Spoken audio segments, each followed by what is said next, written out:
Sir मेरा नाम ऋतु मुंजाल है और मैं वकील हूँ, पेशे से अधिवक्ता हूँ और caring and social welfare society के माध्यम से बुजुर्गों की सेवा करती हूँ। तो इसी के चलते मुझे ये बुजुर्ग सभी कर्मचारी डीटीसी के मिले और परेशानी की हालत में मिले और आज की डेट में ये करीब 8000 कर्मचारी हैं जो अपना कंसेंट फॉर्म भर के दे चुके हैं, जो पेंशन के हकदार हैं। सुप्रीम कोर्ट तक कह चुका है कि ये पेंशन इनका अधिकार है, इन्हें मिलना चाहिए। लेकिन दिल्ली सरकार जो है, चाहे वो बीजेपी की रही हो, चाहे केजरीवाल की रही हो, चाहे कांग्रेस की रही हो, सभी ने एक ही राग लापा है, हम पेंशन जरूर देंगे, इनका हक है, हम नहीं मारेंगे।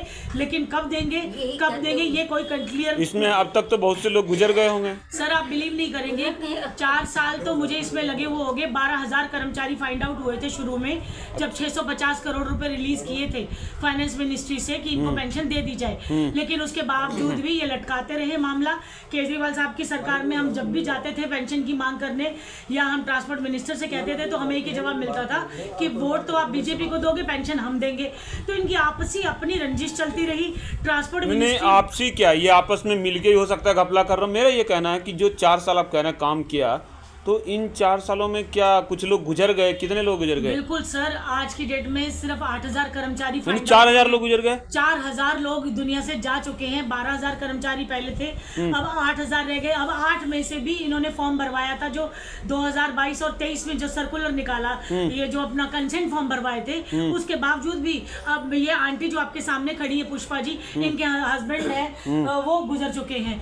और ऐसे ही धीरे धीरे करके बेचारे कर्मचारी, आप इनकी तरफ एक बार ये बताइए क्या लग रहा है, इन्हीं ये जो गुजर गए लोग या इन जैसे लोग हैं 80+ हैं, तो इनकी आह लग गई केजरीवाल को? क्यों नहीं लगी सर? सरकारें तो अंधे मुंह गिरी इसलिए हैं। आपको नहीं पता, जिस टाइम इलेक्शन था दिल्ली सरकार का और दिल्ली में मुख्यमंत्री घोषित होना था और मुख्यमंत्री के जो इलेक्शन थे उसमें हम सब ने, जितने भी कर्मचारी मेरे साथ हैं, उन्होंने एकजुट होकर केजरीवाल को अंधे मुंह गिराया है। ये बताइए, जब इतने जैसे हैं बुजुर्ग हैं, ये परेशान होंगे तो रेखा गुप्ता को भी परेशानी हो जाएगी? बिल्कुल, क्यों नहीं होगी सर। मैं तो दिल्ली सरकार से, ट्रांसपोर्ट मिनिस्टर से और मुख्यमंत्री साहब से यही कहूंगी कि जिस हिसाब से केजरीवाल को अंधे मुंह गिराया है, आपको भी गिरने में ज्यादा वक्त नहीं लगेगा। आज 100 दिन मना रही है बीजेपी सरकार अपना, और 100वें दिन पे आज ये तड़पते हुए 100 से 150 कर्मचारी आपके सामने मौजूद हैं, जो पेंशन के लिए, अपनी हक की लड़ाई के लिए आपके पास आए हैं। और आप इस चैनल के माध्यम से, जो हमारा ये चैनल है बहुत शानदार है, यंग भारत, में इसका सबसे पहले बहुत बहुत धन्यवाद दूंगी कि आपने चलते हुए बस से उतर के इन तकलीफ में खड़े हुए कर्मचारियों को देखा, इन बुजुर्गों को देखा, इनकी पेंशन के लिए आप आए, आगे बढ़कर आए। और ये जो हमारी सरकार है, उन्हें भी ये काम करना पड़ेगा, इनका अधिकार इनको देना पड़ेगा। जीते जी इनको रोजी रोटी देना दिल्ली सरकार की जिम्मेदारी बनती है। अंतिम प्रश्न ये है कि आपके जो बुजुर्ग हैं कुछ संगठन में, तो वो कह रहे हैं कि हमने तो परेशान होकर के कच्चे बनियान में ऐसा घेरा राजेश पायलट को कि दुनिया से गुजर ही गए, पद प्रतिष्ठा सब गई। तो यही हाल जो है वर्तमान मुख्यमंत्री और प्रधानमंत्री का भी हो सकता है। देखिए सर, भ्रष्टाचार की जड़ें चाहे कितनी भी मजबूत हो, एक ना एक दिन कटती जरूर है। जितने भी भ्रष्ट अधिकारी थे वो जेल भी गए हैं। इन कर्मचारियों को भ्रष्ट अधिकारियों ने गुमराह किया और भ्रष्ट नेताओं ने गुमराह किया। अंडर द टेबल काम हुआ, तकनीकी खामियां थी डीटीसी कॉर्पोरेशन में, इस वजह से ये गुमराह हुए। तभी डीटीसी औंधे मुंह गिरी, तभी केजरीवाल औंधे मुंह गिरा, तभी अपना जो टाइगर साहब का क्या हाल हुआ। अब मुख्यमंत्री जी और जो अपने ट्रांसपोर्ट मिनिस्टर है और पीएम मोदी साहब से मैं यही कहूंगी, पंकज सिंह साहब से तो मैंने स्पेशली मिलके हम लोग आए थे और उन्होंने हमें कहा कि पेंशन जरूर देंगे। ये मेरे बाप तुल्य हैं, माता तुल्य हैं, ये बुजुर्ग कर्मचारी मेरे, पेंशन जरूर देंगे, लेकिन ये गड्ढे बहुत बड़े हैं, इनको भरने में समय लगेगा।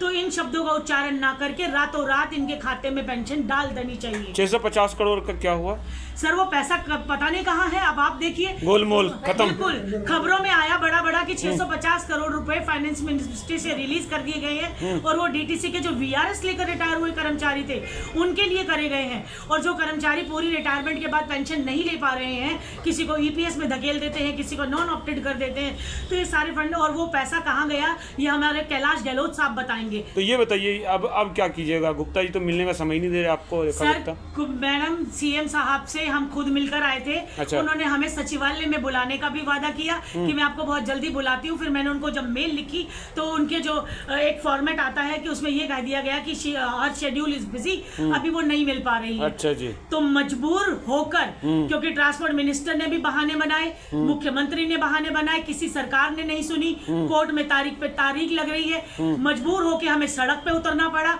इन सारे बुजुर्गों को इतनी गर्मी की हालत में, जून की आज कितनी तारीख हो गई है, आज 16 जून, तड़पती गर्मी में इन बुजुर्गों को लेकर हमें सड़क पे उतर के मीडिया का सहारा लेना पड़ा। और वो भी मैं उस मीडिया का मैं सहारा ले रही हूँ जो ना तो पैसे की मांग कर रही है, ना रिश्वतखोरी कर रही है। कल रात तक मेरे साथ 20 मीडिया वाले तैयार थे आने के लिए, सिर्फ पैसे के बल पे। अगर मैं पैसा खर्च करती तो आज शायद 20 मीडिया वाले होते। लेकिन मेरा सौभाग्य है कि मैं कभी ना भ्रष्टाचार के साथ खड़ी होंगी, ना 1 रुपया भ्रष्टाचार के लिए दूंगी, ना लूंगी।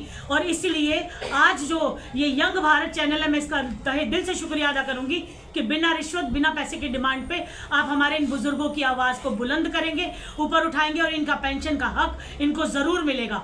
और इनकी ब्लेसिंग, इनके आशीर्वाद से सारी सरकारें खत्म हुई हैं तो बन भी सकती हैं। सरकार की जिम्मेदारी इनका हक इन्हें दे दे।